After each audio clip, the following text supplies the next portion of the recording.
जाजरकोटी राजाको रातो दरबार यो अहिले भूकम्पले गर्दा एकदम जीर्ण अवस्थामा देखिन्छ।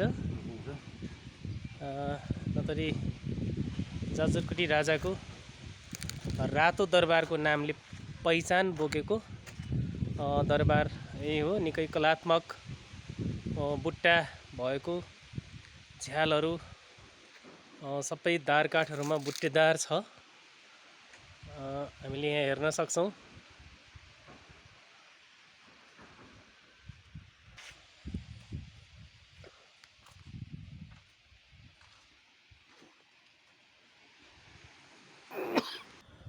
यो देखिने पर देखिने जाजरकोट तत्कालीन जाजरकोट राज्यको रातो दरबार हो। मेरो बुवाको साथी गंगा प्रसाद दाहालजी हुनुहुन्छ र उहाँ दाङदेखि यो जाजरकोट जिल्लाको दरबार हेरिहालौँ न भनेर दरबारसम्म उक्ली बक्सेको छ। अलि थकाइ लागेर यहाँनिर उभिसेको छ।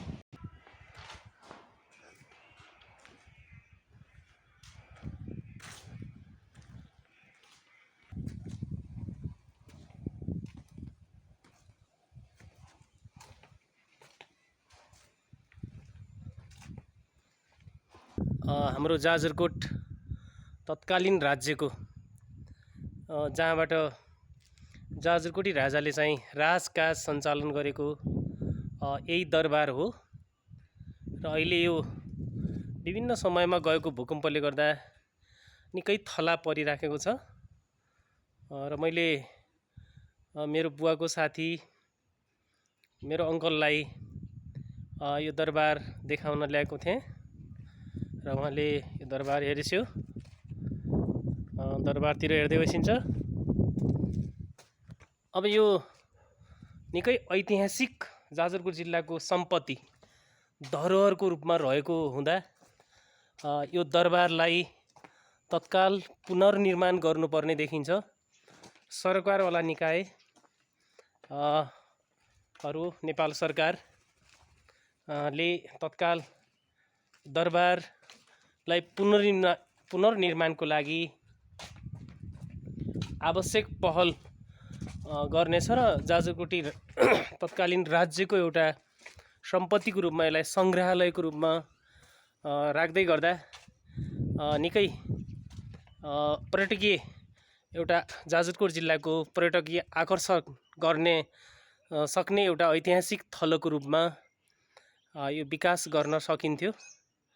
र तत्काल सरकारी स्तरबाट नेपाल सरकारबाटै यसको आवश्यक पहल कदमी भइदिएको भए आम सम्पूर्ण जाजरकोटी जनताको निम्ति पनि धेरै खुसीको अवस्था हुने थियो। सरकारको आँखा कहिलेसम्म यहाँ पुग्ने हो। यता यहाँ पारी यो रुकुम पश्चिमको चौरजारी एरिया हो, जहाँ नदी एकदम घुमाउरो शैलीबाट बगिराखेको छ। यो नदी यो भेरी नदी हो र यो भेरी नदी बगिराखेको छ। अनि हाम्रो जाजरकोट जिल्ला अन्तर्गतको त्यो पारी देखिने यो थाप्ले अलि अगाडि देखिने चाहिँ त्रिभुवन अलि अगाडि देखिने त्रिभुवन माध्यमिक विद्यालय हो र त्यसको अगाडिपट्टि क्याम्पस पनि छ र त्यसको अलि अगाडि त्यहाँ हस्पिटल पनि अब राम्रो अवस्थामा हस्पिटल बनिराखेको छ। अनि अहिले यो देखाइराखेको ठाउँ माथि थाप्ले भन्ने स्थान हो। त्यहाँ पनि दुईवटा ठुला 4 नाल भवनहरू थिए र अहिले भूकम्पले निकै त्यहाँ पनि थला पारिराखेको अवस्था छ, जीर्ण अवस्थामा देखिन्छन्। यो जाजरकोट जिल्लाको जीर्ण यो जाजरकोटी राज्यको चाहिँ एउटा सम्पत्ति हो।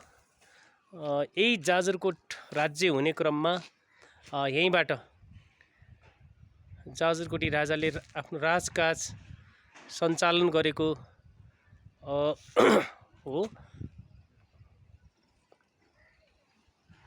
साथी यहाँ दरबार हेर्नलाई यहाँ आइबक्सेको थियो र मैले यो दरबार देखाउँदैछु अहिले।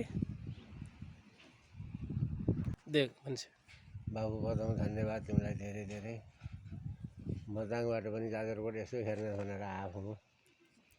जाजरकोटका पनि धेरै ठाउँहरूमा